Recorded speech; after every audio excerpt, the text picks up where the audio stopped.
The little puppy's owners didn't think they had a choice. After all, the dog's health problems meant it was unlikely he would survive for more than 2 weeks, so euthanization seemed like the kindest option.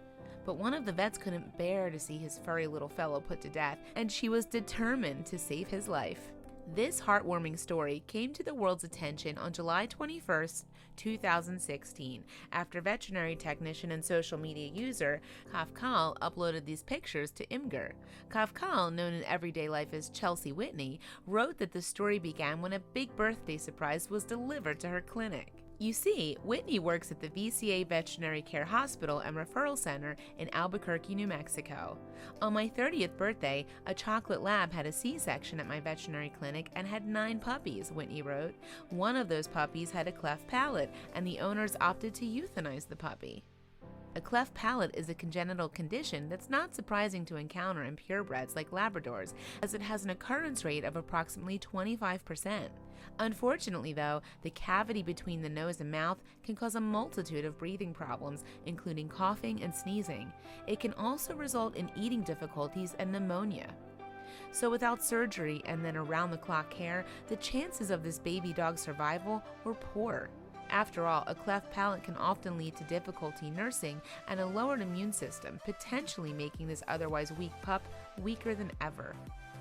It is a blessing to be able to provide human euthanasia to puppies with cleft palates, Whitney wrote on Imgur, but depending on the severity of the cleft and if it affects the hard or soft palate, puppies usually do not thrive. Whitney added, the space in the roof of their mouth does not allow them to suckle properly, and they eventually die of starvation.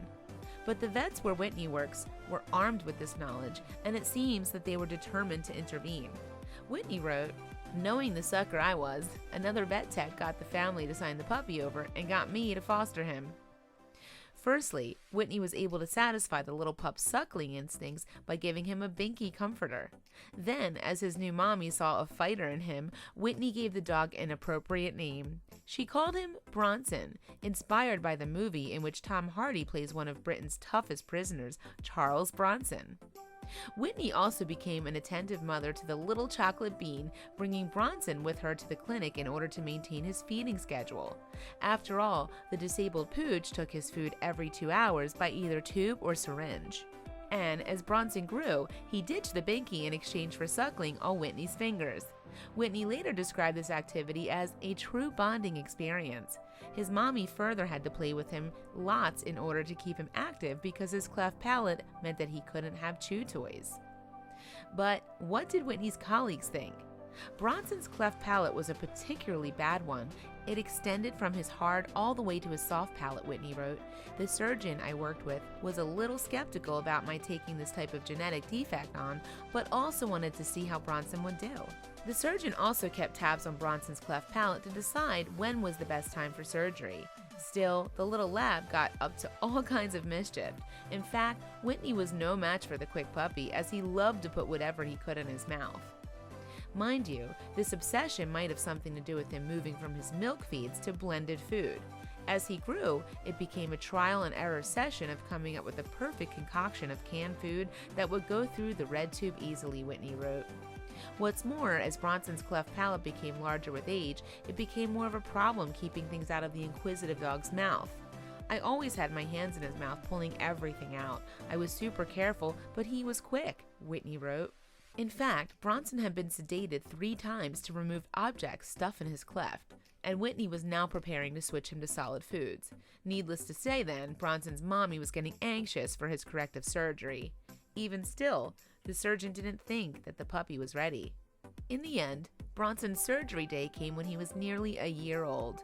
This was almost an end to him being a sheltered, highly energetic lab with sinus infections and bloody sneezing. Overall, he had done quite well, and most of the veterinarians were shocked that he did as well as he did, Whitney wrote. So on Whitney's 31st birthday, it was surgery time for the chocolate bean, and his mommy was beside him for the operation. The surgeon explained to me as I watched that he was literally going to lift the skin from the right side, flip it to the left, tuck it, and suture it, but it was much more complex than that, she wrote. Still, the plucky little pooch was a fighter, like his namesake, and he came through the operation with flying colors. In fact, the surgery may have been harder on Whitney as she anxiously waited to see if the procedure would take. It was extremely nerve-wracking the first few weeks, she admitted. Luckily, though, he did fine. Whitney was rightly showered with praise online for the love and dedication she showed in giving a doomed puppy a chance at life. "I have a cleft lip and palate, and I'm human. It's a nightmare to deal with. You're a hero for not giving up on this dog," wrote one touched commenter.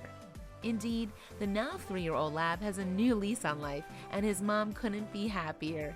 He is able to play with toys, chew on rawhides, swim in lakes, go on walks, bring me sticks, basically live the rest of his life as a perfectly normal lab, she concluded. "I love my dogs." Please share with your friends and family.